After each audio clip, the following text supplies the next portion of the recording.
Welcome, Michael Williams. The amazing Michael Williams is with us today. Welcome to the 30-Day Challenge. Michael is the author of the Pro90d Smooth Speech System. He was a stutterer. Michael has experienced every single speech disfluency that he coaches for, from blocking to speaking too fast to unconditional movements. Tens of thousands of people have benefited from his training program and have learned to speak smoothly and communicate confidently to pursue their dreams. Welcome, Michael Williams. Thank you, Guy. I appreciate you having me here. It's such a pleasure. It's such a pleasure. May I ask you, why did Mm. you decide to focus your life's work on working with people who stutter or struggle with their speech? Yeah, that's a great question. I think I have always been interested in helping people achieve their goals. It really came about because I wanted to do something that I would be passionate about, and something that would help transform the lives of others. And it just so happened that it was helping people with their speech. Excellent. I guess I want to ask you the big question because uh, there are many opinions out there, and it's all over the place. And the question is stuttering a neurological, psychological, and or sociological disorder? Is stuttering a disorder, a disability? Is it permanent? What have you discovered in working with so many people over the years? What are your observations for yourself and with working with others? What have you found? hmm Well, I'm not a scientist, but the answer to your question is yes to all of those things. Sometimes it's one thing, sometimes it's multiple things. So, from working with the thousands, I'd say probably tens of thousands of people, and all of the research out there, there are people who stuttered as a child, right, growing up. We know that stuttering is a uh, a somewhat normal developmental part or process that people go through, right? A certain percentage of people go through a period of stuttering when they're growing up, and most of those people outgrow it, but some don't. It sticks with them. And as a person gets older, if they've struggled with stuttering or stammering, it then becomes a part of their identity. So they start to identify themselves as a, so now it's not just physical or physiological, it's also psychological because now they begin to anticipate, they think of themselves, they see themselves as a person who stutters.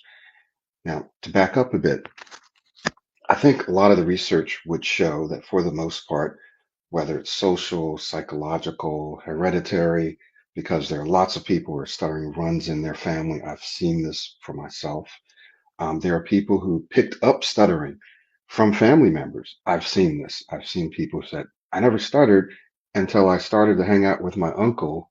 And then one person said, I was mimicking my uncle. I didn't stutter, but I was mimicking my uncle. And then I started to stutter.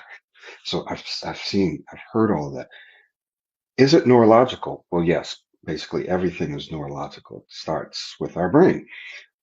So there's some people that says that there's a neurotransmitter that when you have too much of it, this can trigger or cause stuttering. If you have too little of it, this can trigger or cause stuttering. Um, so is it neurological? Well, yes. Is it psychological? For many people, it's become psychological. It's become a part of their identity. And that's why we have a holistic system that addresses not just the physical part, physiological aspects of speech, but also the psychological aspects, which become so much more ingrained the older the person gets. So the other question is, how do we know that people, barring certain types of severe brain injuries Mm, or degenerative diseases, mhm. uh, can not only speak well but also become excellent speakers. What have you found out? I mean, uh, are we all doomed to stuttering forever, and I am defined by this? You've worked with so many people and experimented, ran so many different experiments. What have you found out? Can you give us some hope? Yeah, I'm actually working on a new series right now, and the title of it is There Hope? And I just recorded the first video yesterday. So yes, there is hope. I've only, again, barring brain damage, I would say the vast majority, almost anyone who stutters, it doesn't matter if it's severe or mild or situational, almost anyone who stutters can change their speech pattern. They can change the way that they speak, which meaning they can learn to speak smoothly. They can change their thinking and their beliefs, their mindset, so they can learn to stop fearing speech, stop anticipating stuttering. So they can change their beliefs about themselves, they can change their speech. And the reason that this is true is because of neuroplasticity, that we have the ability through our own efforts to literally change, to rewire our brains, right? We have that ability. The thing that stops people, for the most part, is an ingrained or a deep-seated belief that they can't do it, that it's just not going to work. So the handful of people who I've seen who this hasn't worked for, it's not because it couldn't work or that it wasn't working, is that they didn't believe that it was going to work. So their beliefs. Uh, so yes, almost any, I mean, I've worked with people who I literally had to coach them in the initial interview. In fact, it was a lady, she's a veterinarian, and I forget which country she's from. I had to coach her in the interview with some techniques so we could make it through the interview. So she was super, super severe, like, and so we got her speaking so a little bit smoother in the interview, and she's gone on to be a pretty smooth speaker. So I've worked with people who are super severe, all the way up to people who you wouldn't even know that they stuttered. And again, there's been a handful of people who just quit, dropped out.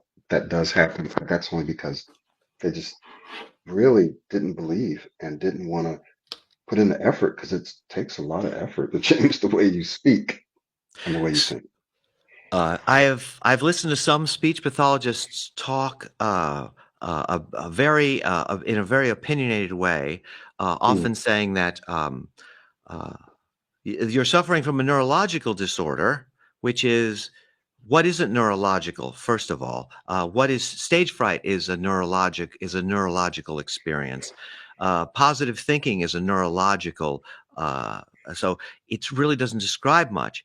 And they will say, "Look, you have a brain communication issue," and hmm I would ask, "Oh, really? Well, what is that?" hmm Um, and they'll say, and I'll say, why do stutterers, often who you'll see that are famous, can sing beautifully and yet hmm they stutter horribly? And they will hmm say, it's because one side of the brain uses one side of your brain for singing and use the other side of your brain for talking. What they're inferring, or an individual is inferring by saying that, is that there is a brain uh, wiring or a brain communication issue from the brain to the vocal cords to create a an obedient response.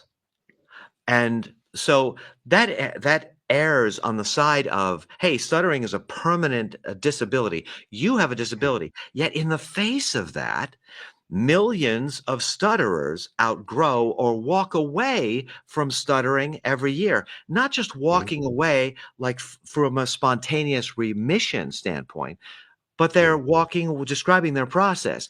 One day I demanded that I stop stuttering. I took responsibility for my life and my personal expression, my own hmm life fluency. as it were. Hmm. Fluency, my ability to communicate with others. I stopped repressing my speech and I faced my fears and I yada, yada, yada. So Hmm. what can you shed some light on us on one hand, why do some people in a certain educational community promote Hmm. the belief? For all Hmm. I can say is it must be a belief for in the face of people walking away from it or demanding not to stutter, not to.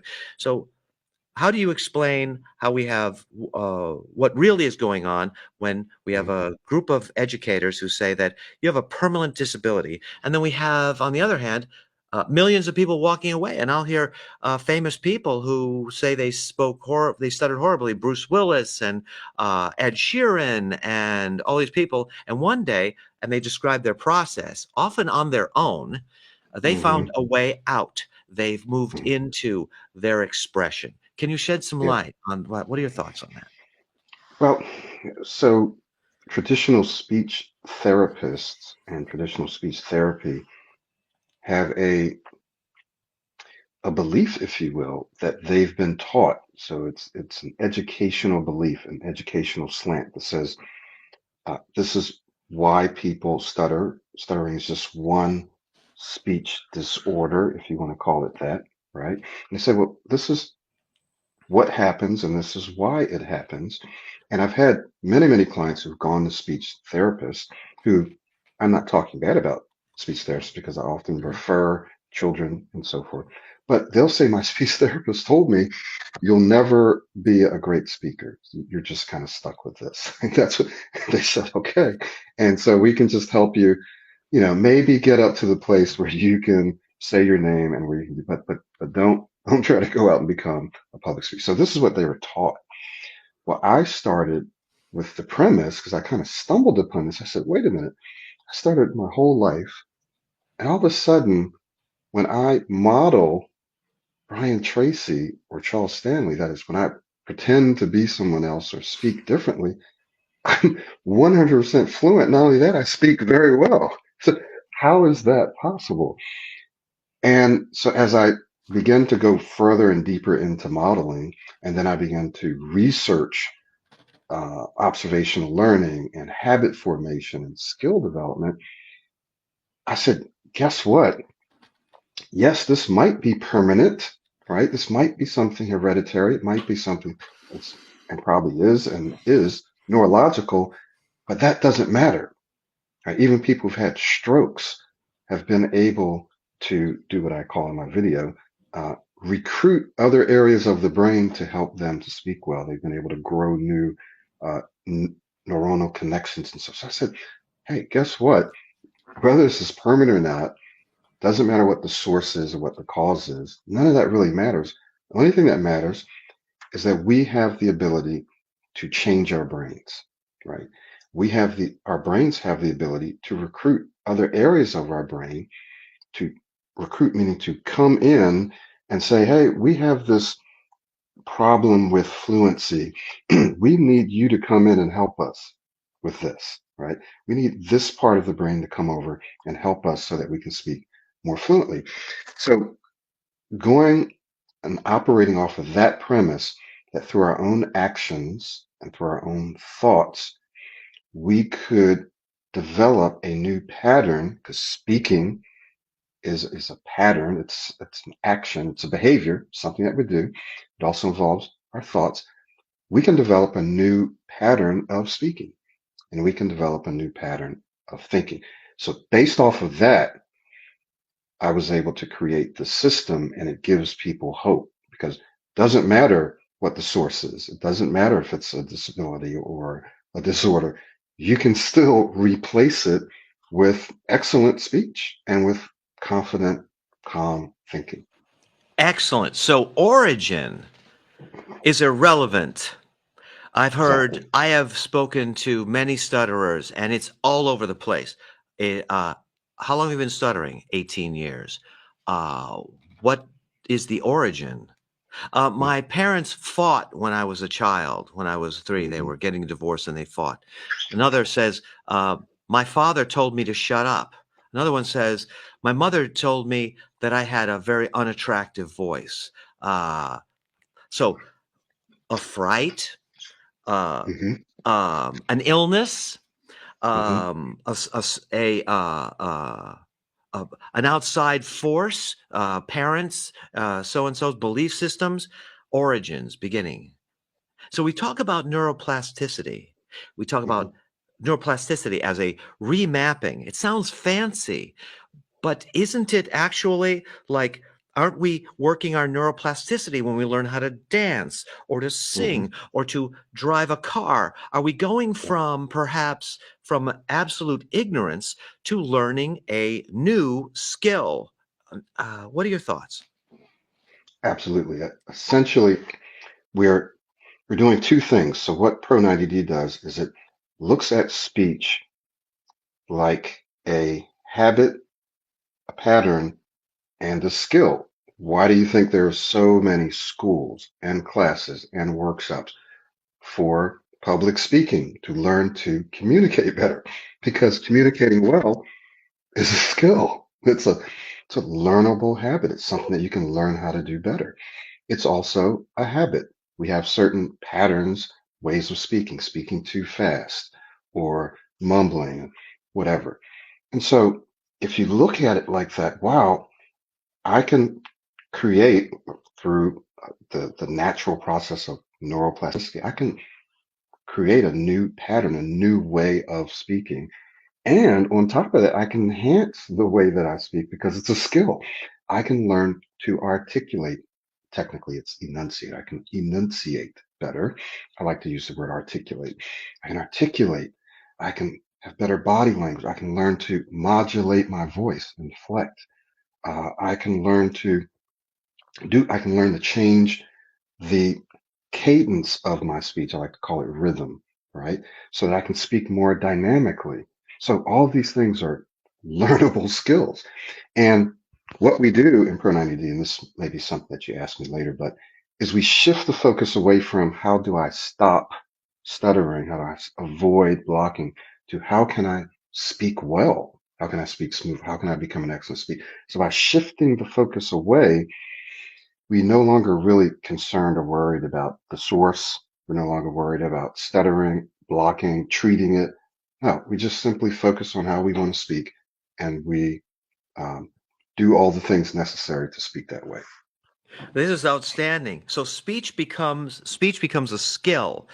So I'll throw a ball in the air and see if this, throw something at the wall, see if it sticks. Vocal ignorance, the concept of vocal ignorance. Example, no one taught us how to walk.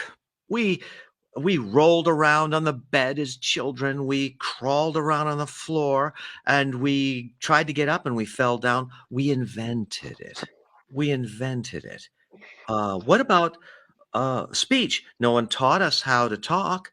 Is it possible that a child can guess wrong and create a severe bad habit that can appear like a neurological disorder when in actuality the vocal mechanics and whatnot are failing them left, right, and center? They can't get the words out because of the way that they're perhaps approaching speaking. How does P90 approach that? What are your thoughts on working with all these people, seeing all Yeah. these different effects and uh, ticks and all these things? I've seen singers when they try to hit high note, I watch them go Yeah. interference, vocal interference. Right. Might we be seeing uh, all these assists and things? They look electrical, but in effect, may they be a muscular engagement in attempt to get the word out? What are your thoughts? Yeah. I think that people have learned, and this is not a scientific explanation. This is just my opinion over the years from my own personal experience and seeing thousands and thousands of people. So it really is my opinion. What I've learned is that people learn different ways to get the words out. They learn coping mechanisms to get the words out. And so perhaps from a child, they learn to do different things because they weren't able to get the words out. Sometimes children they speak too fast, or maybe they actually stuttered. Um, and a part of it could have been that they just felt anxious, they spoke too fast, and no one ever slowed them down. Which just relax, take your time, slow down. That's just one aspect of this, right? And so what happened is they just kept speaking too fast, and then they kept pushing out words by making facial movements or facial expressions or tapping. You see people who tap, or their lips would quiver. That would happen to me sometimes. So these are things that would happen physically that became a pattern, right? That they felt like was out of their control, uncontrollable. I can't control this. Well, I know it's controllable because when I see someone doing that, one of the first things that we do is we say, you have to disconnect. That is, you have to, as soon as you feel that you're about to do it, or as soon as you do it, you have to stop. I said, how can I stop? If I could stop, I would have stopped a long time ago.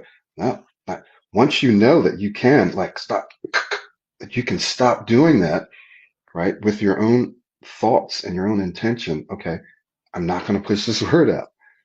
Then they find it, wow, I actually am able to stop doing these tics or movements that actually do have greater control. So to answer your question, yeah, I think a lot of these things are coping mechanisms. They're things that people have learned over the years, and then they feel like it's out of their control because they just do it automatically. I think you're an expert, though. You're more of an expert in terms of voice coaching, so you might be able to speak to this a little more than I can. But that's just my experience. So we talk about there's this term, a bad habit. So, in your opinion, a bad habit, we could say it's a choice. How does a child, let's say I've been stuttering for 18 years. Let's say I started when I Mm, was 8 years old. I started stuttering, stammering. Uh, and it's an unconscious choice. I'm having this experience as a child. I'm trying to get the words out. hmm Uh, when and how does a poor choice, maybe the incorrect choice, perhaps you're trying to voice a voiceless consonant. For those of you who don't know what a voiceless consonant is a click, pop, or an air puff coming out of your mouth, and you're trying to project that into a room, not knowing that it cannot be voiced. And so this becomes so when does a poor choice become an automated habit? Like, why is it possible where why do you think it's possible that a person can go from, I have no choice in the matter? It just, something happens. Like, hmm I may not think that is actually an activity in an attempt to get the words out. This actually is not an electrical choice, but it happens so quickly from perhaps an engagement style that I introduced when I was 8.5 years old. And hmm so every time I try to speak, everyone can witness this engagement will take place.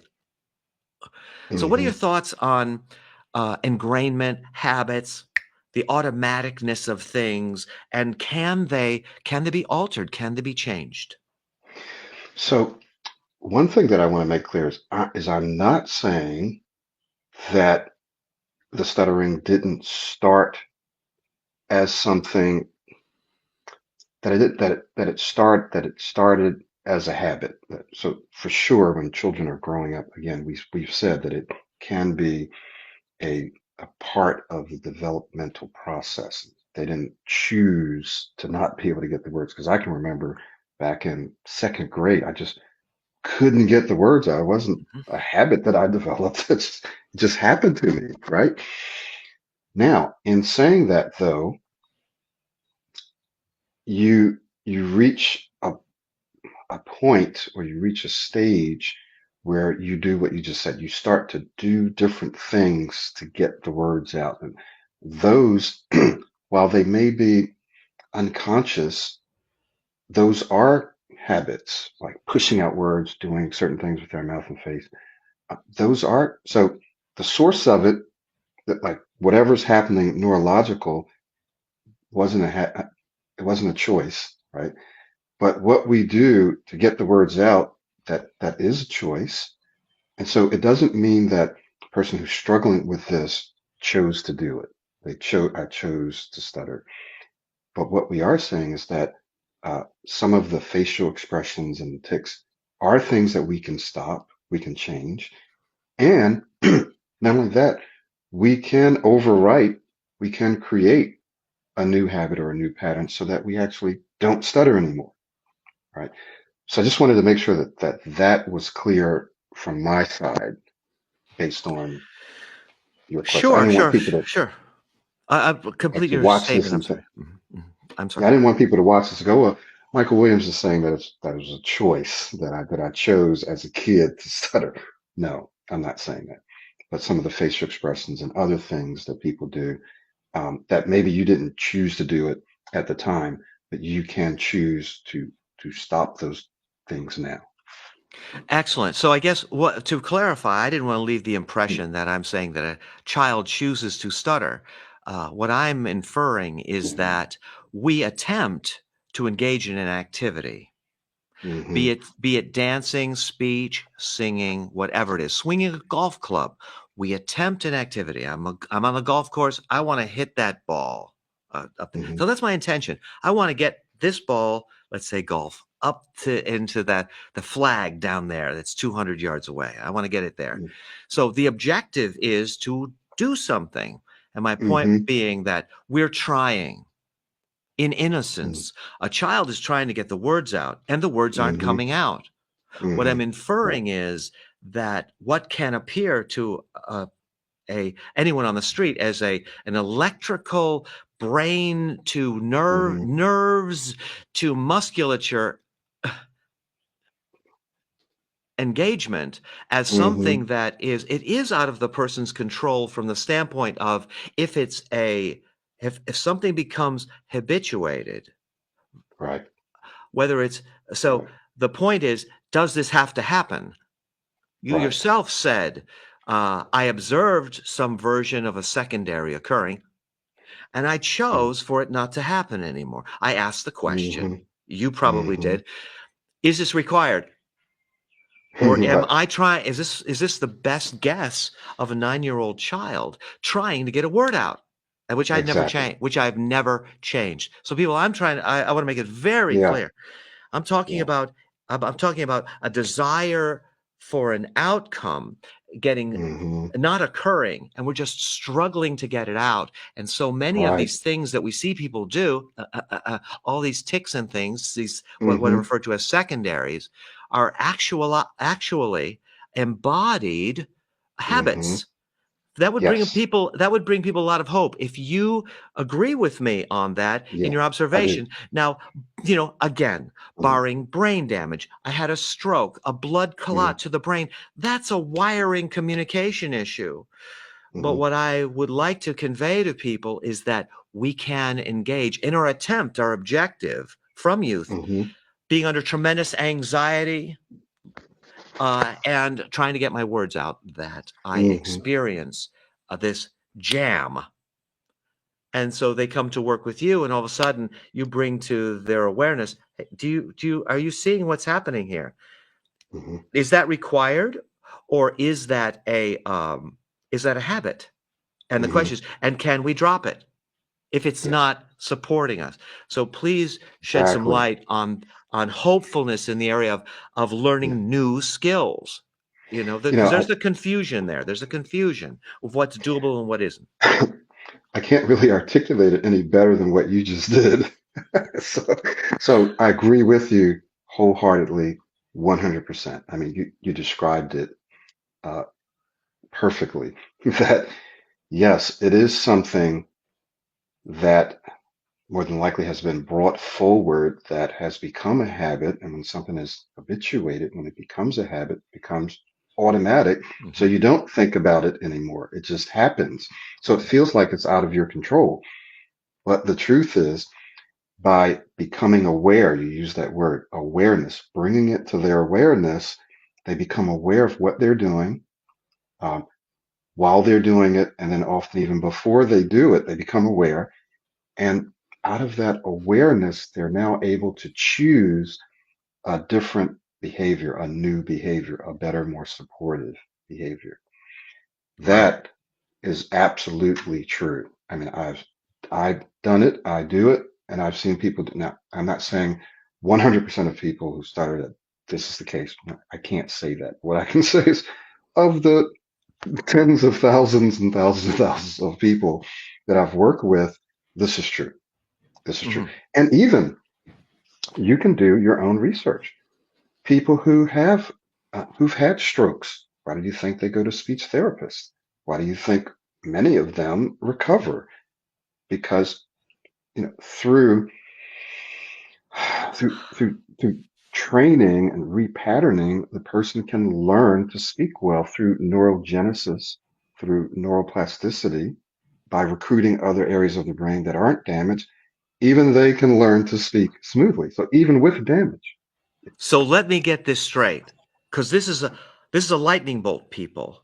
See, we're not talking about hearsay. We're not talking about a man who read someone else's book. We're Right. talking about he will humbly say that he's not a scientist. I will tell you in full fact, he absolutely is, for he is attempting to find consistencies and similarities and create bridges, and he's trying to create solutions. He asks the question, does it take for you as an individual to speak smoothly? He's in a state of inquiry, which is a state of invention. And he's creating new pathways and new ways to do things. You said something amazing to me because, see, I'm not a medical person who has dealt with, hey, I had a stroke and I can't speak smoothly. But what you just described to me, and give me a little rope here because I'm trying to wrap my head around it. Mm-hmm. If I have a stroke and I am now, this is now my, what I'm doing in an attempt to get the words out. Mm-hmm. If I never knew how to speak, like I never knew how to walk. If I get in a car accident, let's use something that I have a minute sense of. Let's say I get in a car accident and I get some kind of spinal injury and I can't walk. I can't move my legs. But is it that I can't move my legs or I don't know how to move my legs? And so this man or woman walks in, hi, I'm a physical therapist, and I'm going to drag you across these balancing bars, and we're going to get you, we're going to start gently with putting weight on your legs, and you're going to try to support your weight, and we're on these balancing bars so you don't fall down. I'm going to educate you in how to use your legs, how they work, which you may have Mm-hmm. never learned to do. And so I want to know if that is happening in the world where a person can have a stroke or let's say they have a stroke, they have brain damage and the neural pathway is interrupted. This way of doing something, they don't have access to it, Mm-hmm. that they can Mm-hmm. actually train with someone and acquire at least a certain amount, if not all, of the access to their laryngeal capacity, Mm-hmm. pressurization of air, um, creating vibration at the vocal cords, directing the sound up into the nasal sinus cavity for amplification, pressurization for amplification, and Mm-hmm. vowel honoring so that the vocal cords are vibrating and the words are coming out. So Mm-hmm. it's not a black and white situation where I've had a Right. stroke. I will never be able to speak again. I have to write it on a piece of paper. Is that Right. true? So that's not No, true. What I'm thinking, that's it's forever. exactly.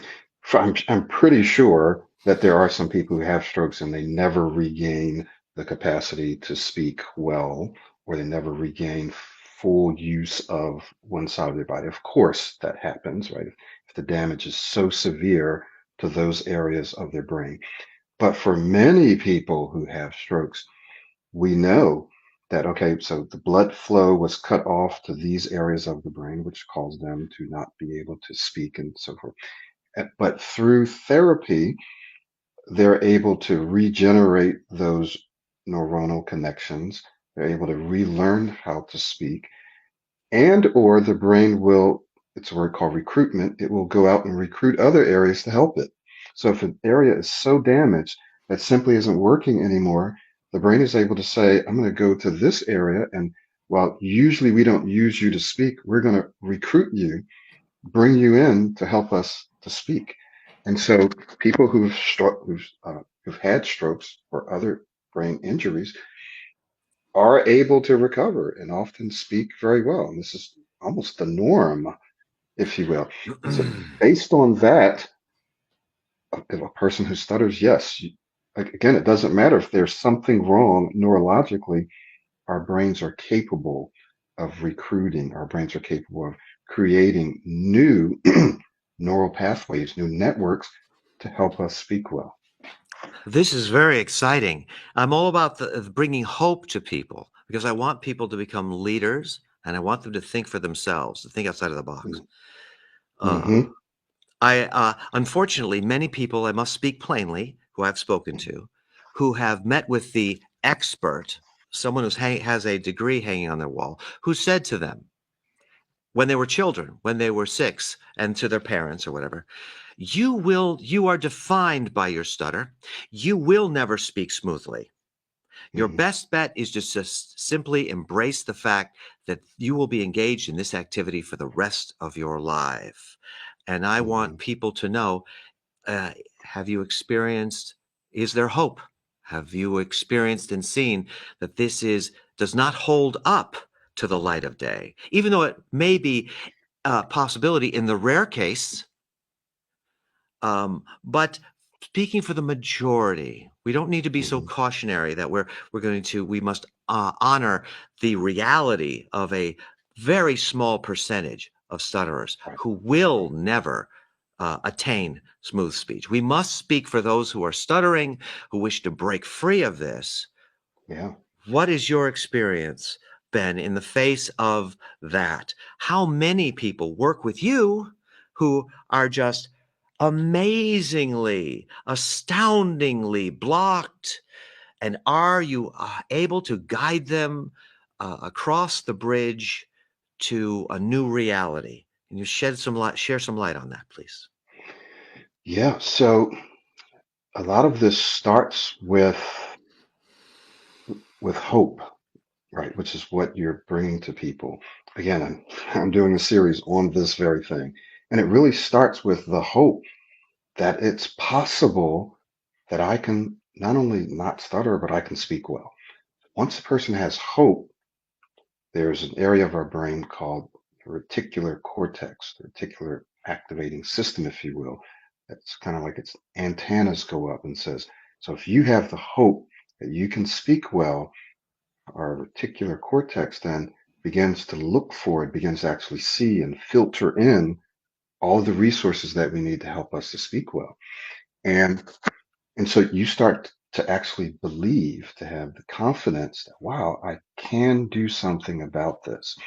So that's a requirement for people who come to me. They have to believe that it's possible. And once you believe it's possible, you will do everything that you need to do to create those new patterns, to change the mindset. And some people have a greater drive than other people. Some people are willing to put in the work and be consistent, and some people are not, unfortunately, because it, you and I know it takes a huge amount of effort to change habits or create new habits. It takes a lot of effort, and some people they just don't want to do it because it's exhausting, right? It's exhausting, but it can be done, and it doesn't take that long. I see people, I have videos of people who come to me, and 1 week later, if they if they focus on the one or two things that I have them focus on, 1 week later, their speech is 80% smoother. And then you go 2 or 3 weeks, and again, it's up and well up into the 80s, right? And they might have been severe. So is it possible? Yes, it's possible. And yes, it can happen relatively quickly. But for that to be automated, now that's going to take months, Now right? let's talk the truth. Michael, how do we get it in the bones? I've heard this statement over and over again. Oh, training. I worked with a guy and I got this training, and it's all BS, man, because my stuttering came back. It just came back. Mm, I just, mm, yeah, sure. In the comfort of his office, I was able to speak smoothly and beautifully. But then I get out in the world and I'm mhm, stuttering left to right and center. I guess mhm, we should talk about the dirty word here, because the dirty word might be, am I a stutterer? Am I suffering from stuttering? Or am I suffering from anxiety? mm, What are your thoughts, Michael? Many mm, transformational trainers say that you don't have a stuttering problem. Your stutter is a result of an underlying condition, which mm. is anxiety, social Okay. distrust, fear and anxiety, self perpetuated fear and anxiety. You're actually Mm, manufacturing your own anxiety by seeking out the devils in the room, habituated negativity. And so you mhm, experience what you're looking for. You're looking for the devils, you find the devils, you feel. You look for the bad, wrong, and incorrect, and you feel bad, wrong, and incorrect. mhm, So the question is, do I have a stuttering problem, or obviously, I have a stuttering problem, obviously, because I'm stuttering. But if we look at it, should I attack the stutter as mhm, the source of my suffering, or might mhm, something else be going on? Because I'll leave you the ball, but I want to bring something that mm, many licensed individuals fail to bring into the conversation early enough, mhm, which is uh, social avoidance and stage fright, and these characteristics, which are across the board experienced by stutterers. yeah. So, what has your experience been? Wow. I've got a lot to say about that. Let me try to be as concise as I possibly can.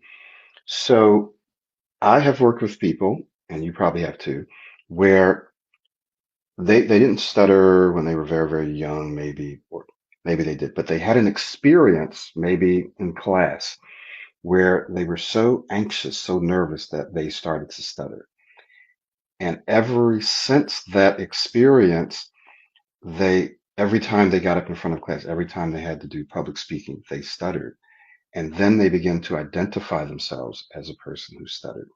So it came from that experience, which is quite normal for us to experience anxiousness or nervousness, right? And it's quite normal for people who don't usually stutter to actually stutter when they're nervous. Interviews, speaking, right? It happens all the time. And but what doesn't happen to them necessarily is they don't necessarily take that behavior into the rest of their life. This has happened and does happen to people who stutter.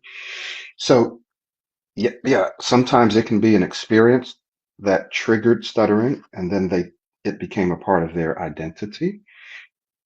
Sometimes it's not that the person fears public speaking or that they have social anxiety, but they develop that because they have a fear of stuttering, right? So the fear is that I will stutter, and so therefore I'm going to be more reserved. I'm not going to go out as much. I'm not going to get on stage because it's not that they're the kind of person who's, oh no, I don't want to get on stage. I've worked with people who would love to get on stage, but they have a fear of stuttering. So it can happen that way, where it's not a fear of public speaking, it's a fear of stuttering. Now, you mentioned something else in your earlier comments within this question. So when I was in his office or her office, I was able to speak smoothly, and then all of a sudden I went out and everything just went out the window. Well, one of the beauties of Pro90D is that I work with you wherever you are, meaning you and I will work via Zoom, and I will send you back out into your normal life to do the things that you usually do so that you can learn to develop your new speaking identity and your new speaking style within your daily or normal life with the daily normal pressures that you have. So you will learn, you'll create this new identity, this new speaking pattern at your job. with your family, wherever it is that you go. You also learn to desensitize yourself. Very important word. So it's not like you practice this stuff at home and then you go out and you throw it out there on the world and expect it to work. No, it's like learning a new language. I'll say, okay, here's what I want you to practice in private, but the way that this will work is that you also have to go out and practice in public, meaning you have to make those calls, you have to talk to people, you have to do this for it to work. And when you try to do it, initially it probably won't work, but that's a part of the process, like learning a new language. Excellent. So, can we, what people often call, what are your thoughts on this? Is what people call stuttering, not just one thing, but a composite of a variety of different things that are stacked. Here's an example. If I want to play, I have a dream of playing the guitar in front of an audience. So, Hmm. in the privacy of my home, these are low stakes situations. I'm not being Right, judged. I am not being evaluated. It's just right. me at home, and I'm going through Hmm. my chord progression and my chord progression and my chord cycle, and I'm going through the Hmm. song, and I'm doing it, and I'm doing it, and I'm doing it. And I do it very well. And then, but I've never played in front of an audience before. And Hmm. then I must face another technology, which is high stakes social situations where Hmm. I'm going to be judged and evaluated. So Right. it is normal and natural under the circumstances that you're going to be judged and evaluated for when we expose ourselves publicly, there is reward Hmm. and or punishment, meaning I may Hmm. be humiliated or I may win here. So there's an anxiety factor here. This is called a high Right. stakes situation. This is a low stakes situation. So I can Exactly. master my guitar in my low stakes situation, but I haven't tested it in my high stakes situation. And so, Exactly. even with all of that practice in the world, I still must learn a secondary skill, which is Hmm. the ability to experience my anxiety and Hmm. thrive in that environment, to maintain my train of thought while I am very frightened, you see. Exactly. And Yeah. Yeah. what people often don't anticipate is what we call stuttering is, hey, why do I speak smoothly when I'm Right. talking to my cat? And why, when I order pizza, am I going berserk? Now, Exactly. if an individual is unaware of the fact that there is a social component which is perfectly normal and must be faced, we may be unaware of the fact that to learn the guitar is a skill during low stakes situations. And to Hmm. be able to play the guitar under high stakes situations is a totally different skill. So bring us Hmm. some hope. We don't have to be 100% here. Just give us some hope, Michael, which is tell us about speaking as a skill under high stakes situations and why Hmm. often people are unaware that it's not automatic that you should just master Right. picking up the phone and ordering a pizza, not experiencing anxiety with so share Yeah. your experience on this. Well, I mentioned the word earlier, desensitization, right? So that's an important word just to keep in the back of our minds. Yeah, you mentioned another very important word, judgment. Like this is huge for people who stutter, stammer, and for basically anyone who's going to be judged in an interview or they're in a meeting. I've talked to people who, when they're speaking with their colleagues, they speak relatively well. As soon as a person in authority comes in the room, all of a sudden they start stuttering, right? So, so yes, this does have to do with judgment. How do we fix this? Well, all the practices that one goes through in Pro90D, there are affirmations, there's visualization, something that we call verbalization, there's self-talk. Learning to talk to yourself raises your awareness of what's going on in the moment and what you're thinking and talking about. So sometimes people will, before they get into that interview, they're already thinking about failing. They're already thinking they're going to stutter, they're going to block, right? So this is before they open their mouth. They haven't stuttered yet, but they're thinking about it. They know they're going to do it. So we know that there's a psychological component to this because they haven't even opened their mouth. So we have to change our thought patterns, the way that we think, what we say to ourselves, our self-talk. And if we can change that, well, the next thing we have to do is in the midst of the conversation or the interview or presentation, you have to be able to talk to yourself and remind yourself to do certain things. Because if you don't, if you're not aware of what you're thinking and what you're doing, and you don't consciously try to change that, your brain will default to whatever it usually does. And that's why you can practice by yourself. You can go to speech therapy. You can do programs, watch videos, do affirmations. But as soon as you get in a high stakes situation, it all goes out the window because you haven't trained yourself to be aware of what you're thinking and doing in the moment, right? Kind of desensitizing, changing the direction of what you do. So here's something that I do with my clients. I say, thinking about your speech, the way that you speak, when you're speaking is abnormal. We don't usually do that, right? It's automatic. It's like walking. But I'm going to ask you to do something that's abnormal because you're going to have to do it for a period of time until you develop this new way of speaking and thinking. So what I want you to do is to focus 80% of your attention on how you're speaking and trust that you will say what you want to say. The other 20% can go back and forth between what you're trying to say.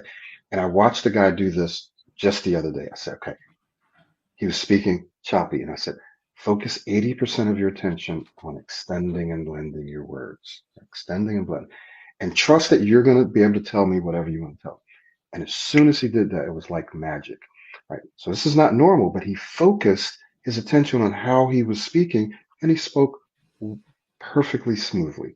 Now, if he keeps doing that over and over again in all different kinds of speaking situations, well, guess what? The brain doesn't want to expend energy thinking about how you speak, so it wants to automate it. It wants to turn this new way of speaking into a habit. So the more you focus on how you're speaking, that is speaking smoothly, not just thinking about how you're speaking, but speaking smoothly, the more you focus on it, the more those neurons that are managing that kind of speech fire together, and the more they fire together, Hebb's law, the more they'll wire together. And when they wire together and they myelinate, right, they insulate, it becomes a habit. And so you stop thinking about the way that you speak, even in high stakes situations. This happens with athletes, public speakers, musicians, everyone. That's the way it works. So it becomes, if I'm interpreting what you're saying correctly, is you're saying that with enough repetition, it becomes automatic. It moves into the bones. So just Yes. like the stutterer who attempts to speak and displays a radical secondary, Hmm. one can propose that that secondary became in the bones, Hmm. automatic, Exactly. Right. on the same, using the same technology of entrainment Hmm. of an individual can train themselves out of, ask the question, is that required? Is that part of my communication set? Or perhaps the best guess of an 8-year-old child, which is set in my bones? And if that's the case, can I, with focus and attention, Hmm. be aware of that tendency, that Hmm. anticipation, and choose something else? Yes. Yes. Excellent. Excellent. So let me ask you this. In my observation of learning any new skill, there are three components. One, the what to do, which is the skill. Number two, self love. We haven't spoken much about that yet. And number three, the social arena, stage fright, public speaking, facing the mob. So, facing the mob is a skill. Number three, self love is a skill. And the what to do or how to do it is a skill. Let's talk a little Hmm. bit about self-love. Hmm. Many people who are experiencing tremendous anxiety have exposed to me that their entire internal dialogue is quite nightmarish. They will say Hmm. things like, "You idiot, you moron, you jerk, you blew it again, there you go." And they whip themselves into submission and they beat themselves beautifully. So the question would be, how important is self love, self acceptance, self kindness, Hmm. patience, and forgiveness with the self, and in developing a kind and positive internal dialogue? Shall we hear demons in our head or shall we hear angels in our head? And is there anything we can do about it? What are your thoughts? Yeah, that's a great question. I'm glad that you asked that. So many people that I've worked with have said that, oh, I beat myself up. That's exactly what they say. I beat myself up all the time, or I used to beat myself up. And a part of our program is changing that inner dialogue, right? Changing what you're thinking and what you're saying to yourself. It's also accepting the fact that you're going to hit what I call bumps in the road, right? So it's something I call the confident speaker's mindset. And you you learn to have more of a flexible mindset as opposed to rigid. Okay, I got to say it this way. I got to speak perfectly. I can't stutter. If I do stutter, then right. So it's changing the person's mindset, being more accepting of the fact that, hey, I'm going to have bumps in the road. I'm going to struggle with my speech sometimes, and that's okay. But here's what I'm doing about it. Not allowing themselves, I call these trains of thinking, beating themselves up, right? Saying negative things, thinking negatively is a train of thinking. What do we have to do? Well, you have to understand that you're on this train. It's taking you someplace you don't want to go. Now you need to jump off that train and get on a new one, right? And so by doing that, you stop beating yourself up and you start encouraging yourself. You start talking to yourself in a more encouraging way, saying more constructive things. I also have an expression that I learned. You rig the game in your favor. You always rig the game in your favor where you always win. So many people put up their own roadblocks, right? They say, oh, I got to do it this way. I can't do it this way. And they're putting up their own roadblocks. So always rig the game in your favor, meaning you do whatever you need to do so that you can speak smoothly. And I don't want to get off on this track too far, but I just want to give you a little example. One of our strategies is to have you think about your speech like water, right? Think about your speech like water. And if you look at water in an ocean and it comes upon a cruise liner, it doesn't just stop and go, okay, I can't go anywhere. I can't go anywhere.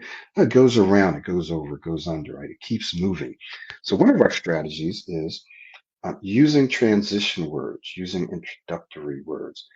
And as a last option, switching a word if you need to. If you need to, as a last option. We want you to be able to say what you want, and you will. But as a last option, you may need to switch that word out. Why? To keep the flow going. Now, the reason this is important and it's relevant to your question is you're rigging the game in your favor so that you can continue to speak smoothly.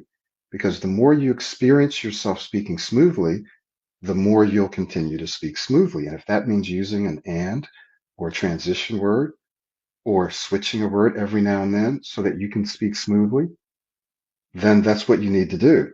Don't put obstacles in your own way, which is not a reflection of self love or self care, right? And you just, nope, I can't do it. This is why I've always done it this way. So this is one of the ways we teach people to really to love and be more accepting. Now, self acceptance doesn't mean accepting yourself as a stutterer, right?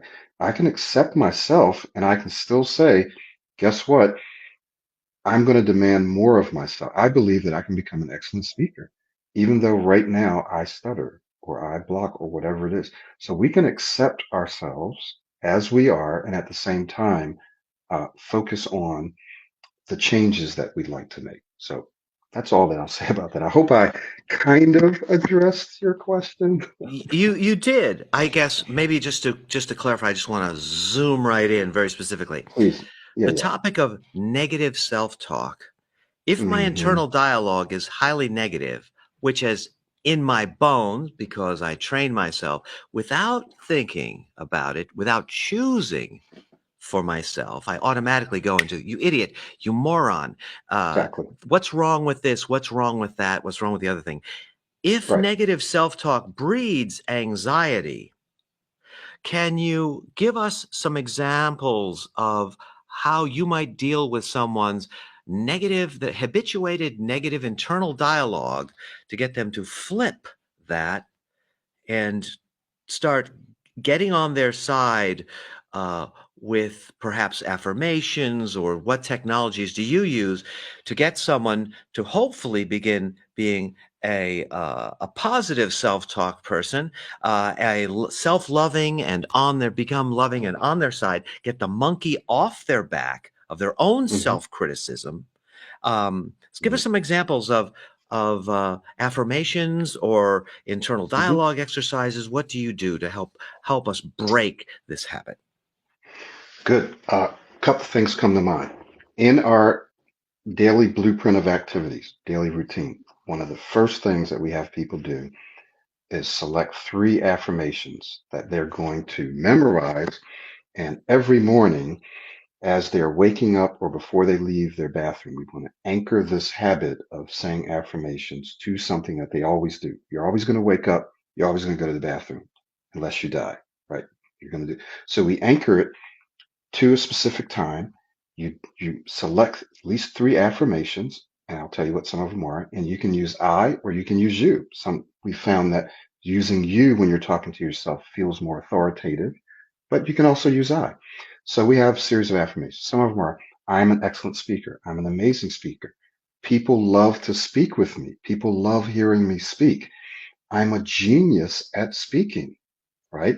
And what's going to happen is when you start saying these to yourself, your brain's going to resist it. It's going to reject it. It's going to kick it out and say, that's not true. That's not true, right? And that, when you feel that resistance, that's a good thing because that means you're trying to change your thinking pattern, your beliefs about yourself. So you say these affirmations, and all of a sudden, your brain starts to accept it, and the resistance gets less and less. So we have a series of affirmations that person does every morning and in the evening. So we say you must do them in the morning. You should do them in the evening, and you can sprinkle them throughout your day, right? That's one thing, affirmations. Self talk. Self talk can be affirmations or it can be anything you need to say to yourself to keep yourself encouraged. So during the day, you tell yourself, wow, you did a great job then. You know what? Yeah, you got a little stuck there, but you spoke well over here. You got stuck where you used to get stuck. As I'm saying, I'm not saying stuttering and blocking. We're changing our terminology, right? We're changing the words we use.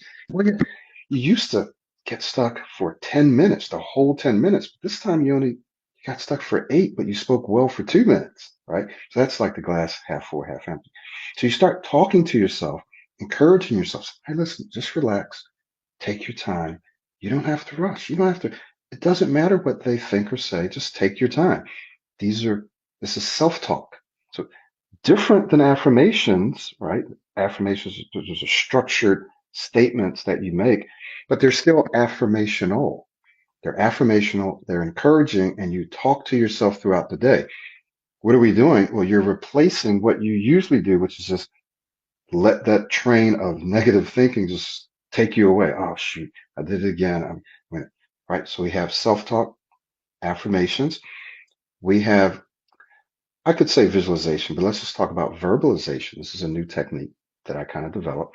And this is where you take a situation like an interview and you describe it as though it's happened already, right?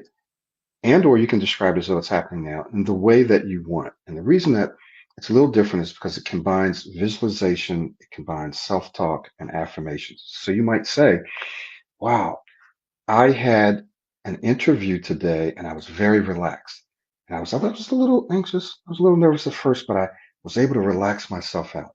I was able to articulate all of my thoughts smoothly and clearly.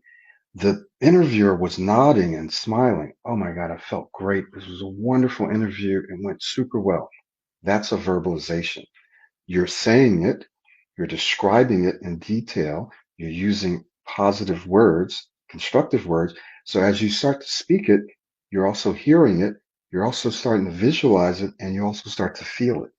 So it's a more powerful form of uh, visualization and self-talk. So those are three of the tools that we use to help people replace their current patterns of negative thought beating themselves up. Excellent. Another question. How important, sounds to me what you're describing also is acknowledging our wins. We must acknowledge our wins in order to Yeah, ensure our forward movement. Why would acknowledging our wins help ensure our forward movement and staying on the path to our success? Can you tell us a yeah. little bit about acknowledging our wins? It kind of goes back to your earlier question, like the negative self-talk, beating ourselves up, self-love, right?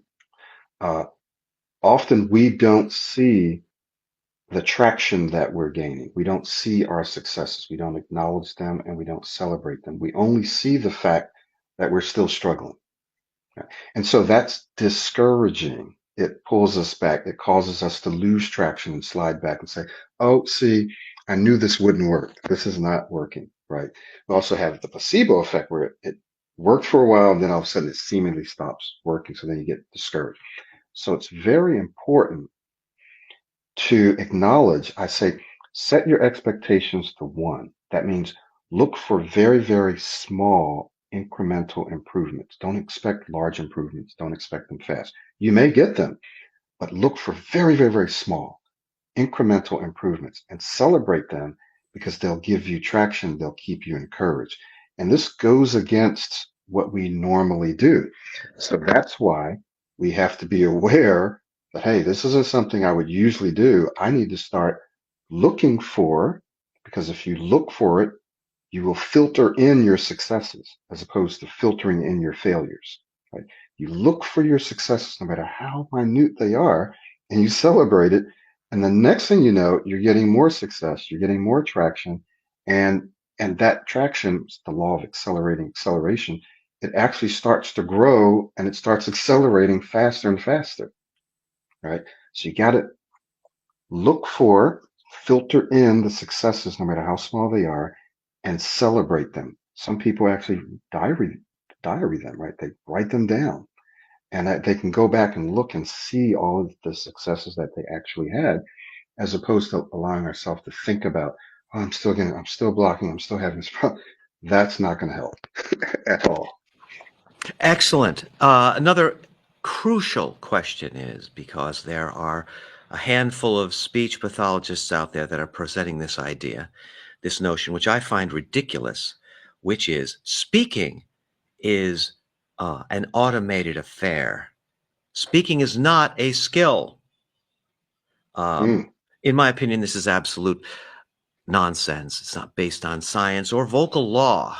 Ask the Shakespearean speaker if his speech is beautiful because of luck or because of an undying level of focus and mastery, moment to hmm moment to moment. That is a skill. Exactly. The singer hitting the high note,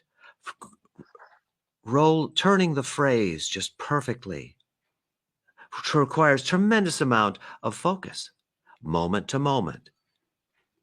And this is an indication of a skill. Uh, if we talk hmm about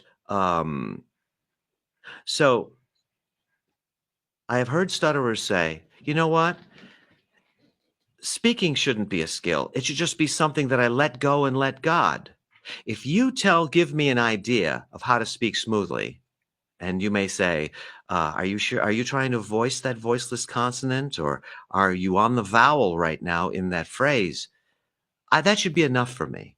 I shouldn't have to at the moment of standing at the podium before 500 people, be focused on presentation like it's a skill game. I should be able to just let go and let God and because that would be natural. That's the Hmm. natural state. So can you shed some light on the difference between mastery and whatever, and Hmm. give stutterers an understanding of if you are so horrible at a particular activity, Hmm. um, that it may require a tremendous amount of skill for you for a variety of different reasons, or focus at the moment, as Hmm. opposed to letting go. Tell us a little bit about Yeah. focus, and so on and so forth. Yep. So a person who struggles with their speech, sometimes they feel like, well, why is this happening to me? Why do I have to focus so much on my speech? Or why do I have to go through this process so that I can speak well? I should just be able to speak well, smoothly, just like everyone else. So, well, you can't right now. This is what you need to do, right? You're struggling with your speech, this is what you need to do. So it doesn't matter what other people are doing. And you want to look at this as a blessing in disguise, as a package that's getting unwrapped, and that you are now, because you have to work on your speech, are not just going to get back to a basic level of being able to communicate well. You're actually going to become a master because we are teaching you the same skills that master communicators use, that people who speak very well. You're learning the same thing. You're going to actually, in fact, your speech is becoming a superpower. I call it a superpower because it is. And they experience that, right? So you go through the different phases where you have to raise your level of consciousness. We've said this already, right? You raise your level of consciousness, awareness of how you're speaking, and you focus on the skills that you want to develop, whatever those skills are, inflecting, whatever, extending, whatever it is, breathing, right? Remembering to breathe. Some people forget to breathe. So you focus on those things for a period of time. It's like any other skill. And you're relearning how to speak well. So let's just say you have a basketball player and he wants to change some aspect of his game. Well, guess what? He's going to get worse before he gets better. Why? Because he has automated how he shoots the free throw. He's automated it. Now he has to bring back into consciousness the mechanics that he's using so that he can change them and improve them. So he's going to get worse, but then he's going to get better because he's going to kind of re-automate the new set of skills, the new mechanics. Same thing. You learned to speak a certain way or you spoke a certain way, and that included stuttering or whatever. Now you're going to bring back into awareness how you're speaking, and now we're going to train you to speak differently and think differently. And if you do that consistently over a period of time, your brain automates it, right? And so you don't have to think about it any longer. If you immerse yourself in the process, if you do it consistently over a period of time, it just becomes natural. Now, that doesn't mean that you'll never have disfluencies or that you won't be aware of them, because you may. Just like me, I still have disfluencies from time to time, but I don't have to think about the mechanics of speaking right now. Right? I just don't have to do it. Sometimes I'll have a disfluency and I'll have to, okay, slow down or do this or do that. So what I tell people, I'll take a small percentage of disfluencies because now my speech is an asset. It's a superpower. It allows me to be a blessing to other people. So I'll take the little bit of disfluencies that I have because I've taken that disfluency, the stuttering, and transformed it from a liability to one of my greatest assets. So I'll take it. I'll take it any day. I love it. Fantastic. And my final question for you is, this is for people's success. I desire for them to be successful. And so the last component, we talked about, we spoke about the what to do or how to do it. We spoke about self-love, and we spoke about the high stakes social environment, which logically we can be punished if we say something stupid, if we Mm, screw up our performance or whatever. So there's fear there. So to right. be able to feel the fear and do it anyway, to be able to Hmm. have the anxiety and Hmm. move forward with the anxiety in place. That's not to say that by using certain techniques that the anxiety will start to drop, but Hmm. the I may have to begin while I'm experiencing a nervousness or an anxiety Right. state. Okay. Yes. So there are many stutterers out there who say this, and I want to talk about the importance of facing fear. I've Hmm. heard this before. Facing my fears. How important could that be? I know it's very important, but I'll tell you what. When I the mo when I tell you what, I'm going to proceed. I'm going to make that phone call after I've lowered my anxiety. I'm going to get in front of the crowd of people at the speaking group after I've mastered lowering my anxiety, so I can walk out there just peacefully and calmly and make my presentation. I love your laughter. Please elaborate. Yeah. So my program and probably any other program is pretty much not going to work if you wait until you've lowered your anxiety and you're no longer afraid. It's just not going to work. Um, I'll give you an example of something that happened to me, and it's something that I tell my clients about what to do when you're feeling nervous or you're feeling anxious. And I say the same thing that you just said, that you got to go out in the midst of it. So something that happened to me, and then I'll talk about why avoidance is the worst thing that you can do. So several years ago, I was in a coaching group and we had to travel from where I live on the East Coast over to the West Coast. And there were opportunities to get up on stage and share something, to do a little workshop. And at the time, I was a full-time speech coach, but I was working from home. So, for decades, I had been out there teaching, doing works. I was a relationship coach, preaching, whatever it was. I was doing that. I was out there. And when I moved inside and I just started coaching, I wasn't doing that anymore. I still loved it, just wasn't doing it as much. So I would take advantage of these opportunities to get up on stage in front of hundreds of people and share whatever. And I would also teach a little workshop amongst our group. And I remember when I did the workshop, I was pretty relaxed, right? I was pretty relaxed, I was pretty confident because I'm a speech coach. But when I got up on stage in front of hundreds of people, my heart felt like it was going to jump out of my shirt. And I wanted to do this. I loved doing it, but I still felt anxious. I still felt nervous. So what did I do? Now, here I am, speech coach, done thousands of presentations, anxious as hell, right? What did I do? I breathed 777s or whatever. Just breathe. I continued to breathe to give my brain oxygen to relax. Slowly, my heart started to slow down a little bit. When I got up on the mic, I started and spoke super slow. I remembered to breathe and I spoke super slow. And I eventually sped up a little bit. My heart rate went down and I felt more relaxed. So what did I do? Well, there were a few things that I had control over. I had control over my breathing.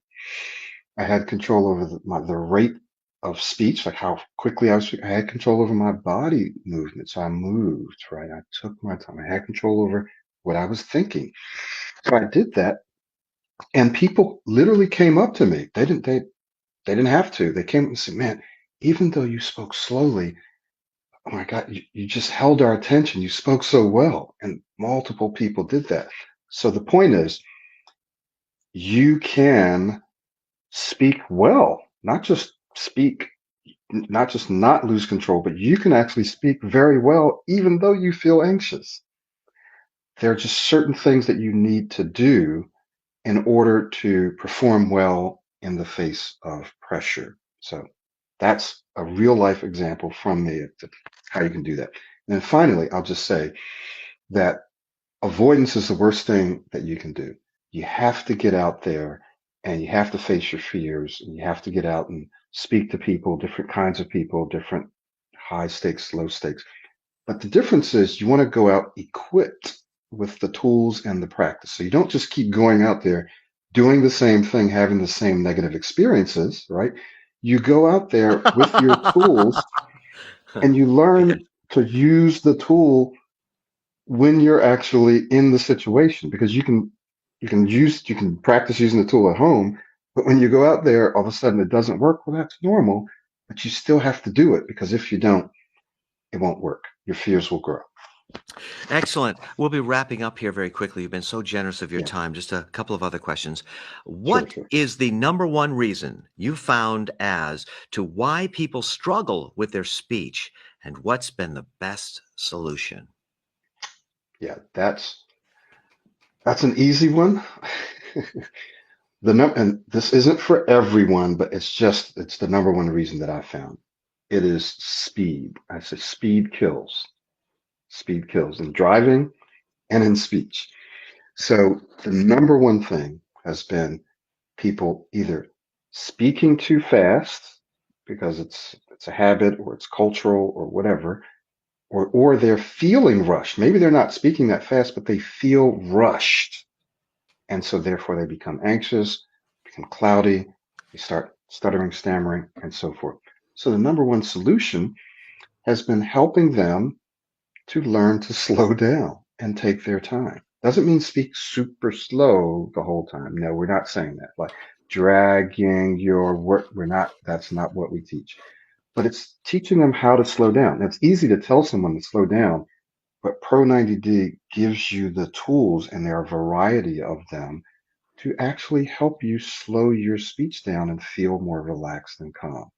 Right. So we showed you how to do it. There's lots of different ways, and they're very effective ways. So that's the number one issue, speaking too fast and or feeling rushed. And the number one solution is learning to slow down. Take your time. Why are a large number of your students and coaching clients doctors and engineers? Great question. They have told me it's because they're attracted to the scientific basis of Pro90D. Again, I will say that I'm not a scientist, um, but they're attracted to the science and to the systematic, holistic approach. So it's not just uh, focusing and working on the speech, the physiology of speech, but we also address the psychology. So they like the holisticness of it, but they also like the fact that it's a system. So engineers, scientists, doctors like systematic approaches, right? And they like the science. I had doctors who are very, very much aware of how the the neurology of this whole thing works, right? They're aware of neuroplasticity. They know how the brain works. And so they like that. And that's why I attract a lot of professionals like doctors, scientists, engineers, and people like and all kinds of other people, but they're very attracted to that aspect of Pro90D. Can you tell us more about Pro90D? Can you tell us a little about, can you break it into componentry and the elements of it? And how does a person move through Pro90D? Uh, yes. Yeah. So you've heard me allude to a lot of this earlier, and I'll try to make this brief. Pro90D addresses really three aspects of our speech. Number one, the physical side, that is the breathing and voice inflection and what some people might call elongating, but I call it extending your words for dynamic speech and control. It's not just extending all your. So we work on the physical side of speaking to help you to speak well, not just not stutter, but to speak well, so that when you speak, people listen and they love to hear you speak. Physical. We also work on the mental or the psychological, the mindset, how you think. We've already said that people anticipate. So before they open their mouth, they're already thinking they're going to. So we know there's a psychological component for most people to stuttering. So we work on that. We help you replace your thinking patterns, how you think about your speech, how you think about your speaking situations. And then the third component is one that you don't hear a lot about, your speaking identity. We help you change how you see yourself as a speaker and your beliefs about yourself as a speaker. So we can work the other two. You can actually, there's lots of programs that work the other two. But if you don't change your identity, you'll get sucked back into being a stutterer and stuttering. So just, if you have a disfluency and you think that you're a stutterer and you're just using a bunch of techniques, then you'll say, "Oh, I'm stuttering again. I'm still a stutterer." But if you change your identity and you see yourself as an excellent speaker and you stutter, it's like a bump in the road. It's just like, okay, I just had a little disfluency. So what? I had a student tell me that he has a friend who speaks worse than him, stutters all the time, but it doesn't see himself as, so it doesn't bother him. So it comes down to identity. So Pro90D addresses those three aspects. When you join Pro90D, there's two ways. You can do the self-study or you can work with me one-on-one. Self-study is a great place to start. Often people need accountability. They need evaluation and feedback. Coaching is the fastest, easiest way to get to smooth speech. The self-study, though, is a great way. Everything is there, and so you can do that. Inside the self-study, there is a daily blueprint, which we talked about, and there are 8 activities that you must do every day. And these activities include and address those 3 aspects that we talked about earlier. Changing how you speak, changing how you think, and changing your identity are all built into those 8 activities. A major foundation of Pro90D is something that we call modeling. So you'll hear me talk about modeling, you'll see modeling, it's a part of the practice that you do. And that, in a nutshell, is Pro90D. Fantastic. Tell us a little bit more about your online courses and how can we find them? I heard about a special code that you have. So tell Yeah, us more. so you know what? I bet you I put that code together and I don't have it. I Is there a have it. way that I have it. you've got So it? Okay, anyway, good. I already gave it to you. All right. so tell us about it and then I'll Good. provide the code that you Very good. provided. Good, good, good, good. So yeah, basically you can just go to www.pro90d.com. That's kind of the starting place.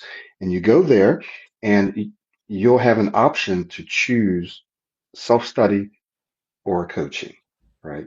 And you have a special code, I think, for the self-study. And so those are basically the 2 ways. We just came out with a new coaching program. It's kind of a miniature version. It's 6 15-minute sessions. So they're like lightning coaching sessions, but it's half the price of what we charge for our other 6-session coach. And you'll see that on the website as well.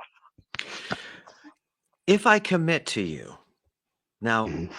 people, if I really want to share this with you. It's really important. This is a skill, not a pill. What Michael is presenting is a skill.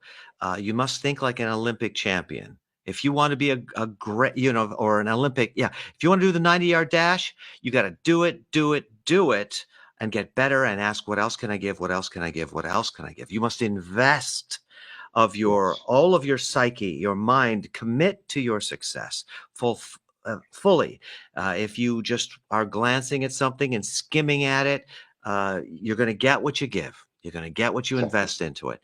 So, Right. Michael, if I'm an individual who's absolutely motivated and I'm Hmm. absolutely committed and I follow your guidelines, Hmm. what kind of, obviously it's not, there's no guarantees here in life, but if golf is a skill game, singing is a skill game, driving a car is a skill game, and speech is a skill game, Yeah. what kind of successes have you seen in what amount of time, Hmm. for people who really commit to Yeah.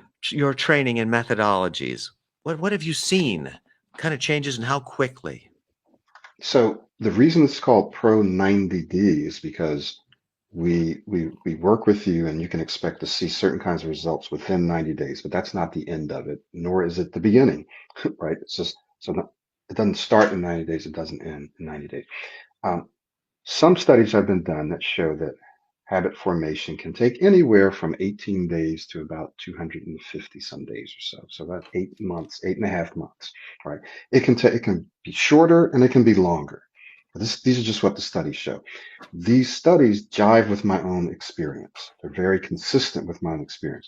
So what I found is if a person immerses themselves kind of like you can wade into the water, but at some point you have to get all the way in.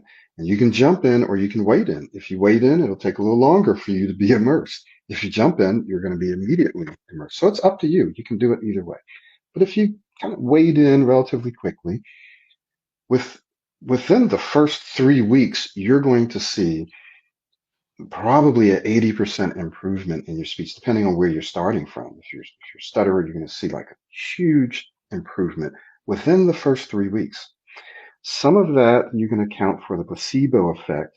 And so you might see a boost in 1 week. Wow, oh my God, I'm not thinking about it. I'm speaking well. And then it drops off and you go, oh, okay. But then you lean into it. And within a couple of weeks, you come back out higher within a few weeks. Then within about 6 to 8 weeks, your improvements become more consistent, right? So around 8 weeks, it starts to become automatic. It's not automatic yet, but it starts. You can start. People will say, "Oh, you know what? I was just speaking smoothly with this person, and I didn't even know it. I didn't even feel like it." Right? So it starts, and then within about 12 weeks, again, it's more automatic, and then you go on to about 6 months and 7 and 8 months, and it just keeps becoming more and more automated.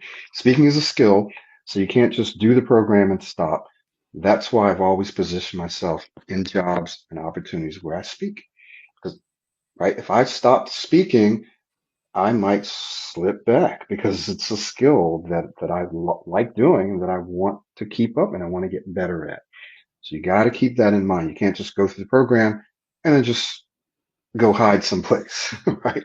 So if you commit and if you immerse yourself, 3 weeks, you're like, wow, this is really working. And you're going to go through some ups and downs.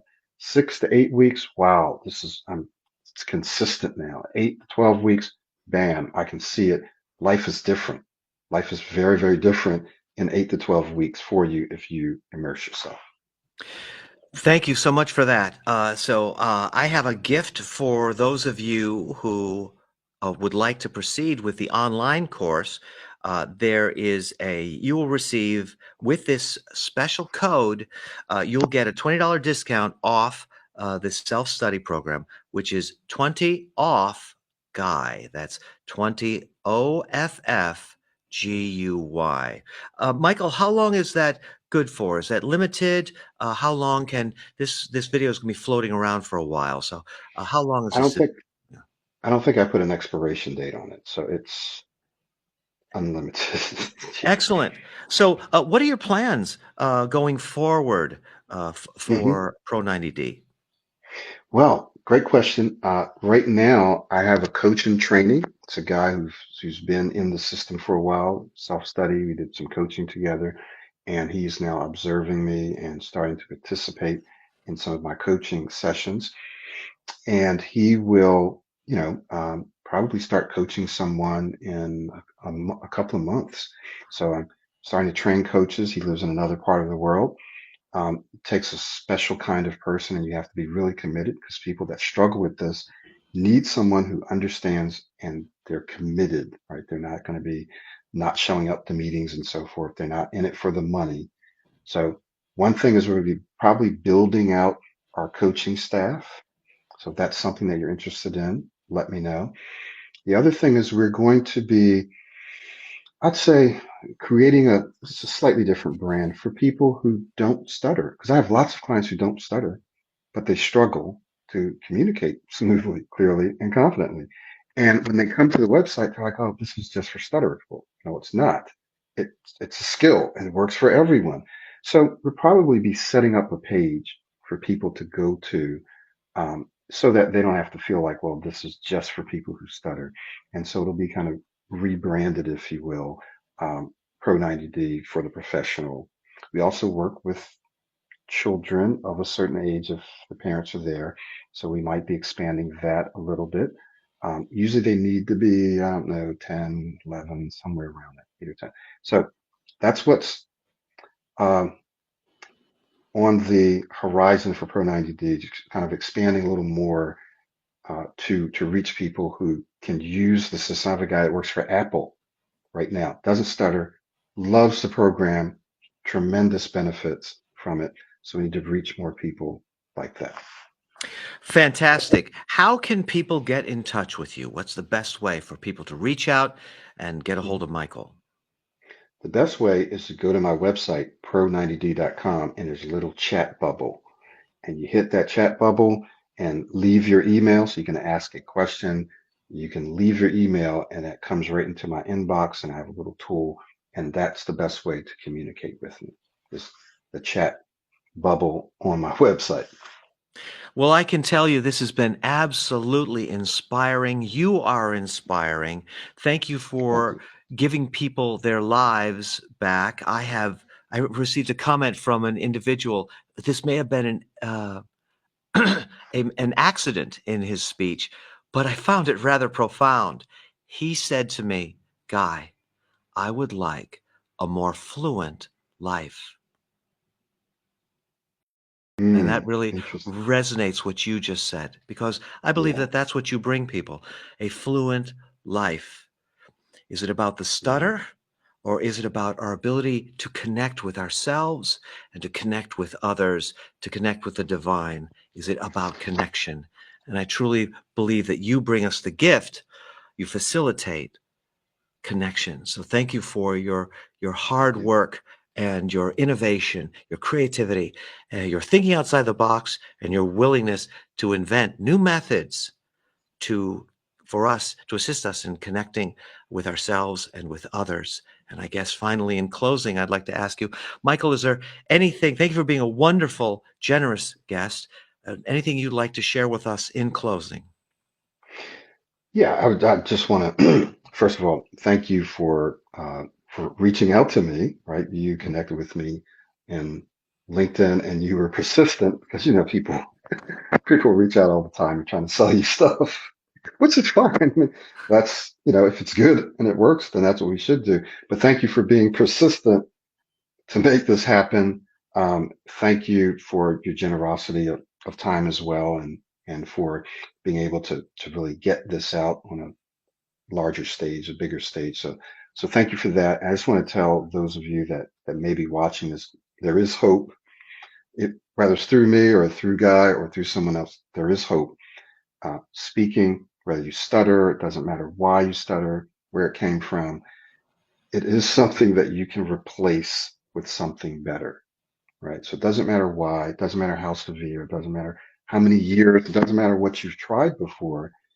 The fact of the matter is, it's a skill, it's a habit. The same with your thinking. You can replace it with new skills and new habits. So there's hope. And I've seen it personally, and I've worked with thousands of people. I've been coaching for a decade now, full time. I've seen everything, and I'm just telling you, you can do it. Wow. Thank you so much, Michael. You are a godsend. Thank you for your generosity as well. And with your permission, I'm going to be checking in on you from time to Yeah, time. I want to hear about your innovations, your discoveries, and your new breakthroughs. So thank you for this time. thank you, Guy. To be continued. Dot dot dot. Blessings to you, and thank you all for watching. Please reach out to Michael. He has something amazing to share with you, and he has the ability to help you find your voice and to assist you in connecting at a deeper level with yourself and with others. Much love to you, much gratitude to you. Thank you so much for your generosity, Michael, and look forward to You're welcome. talking with you again. Same here, Guy. Thank you.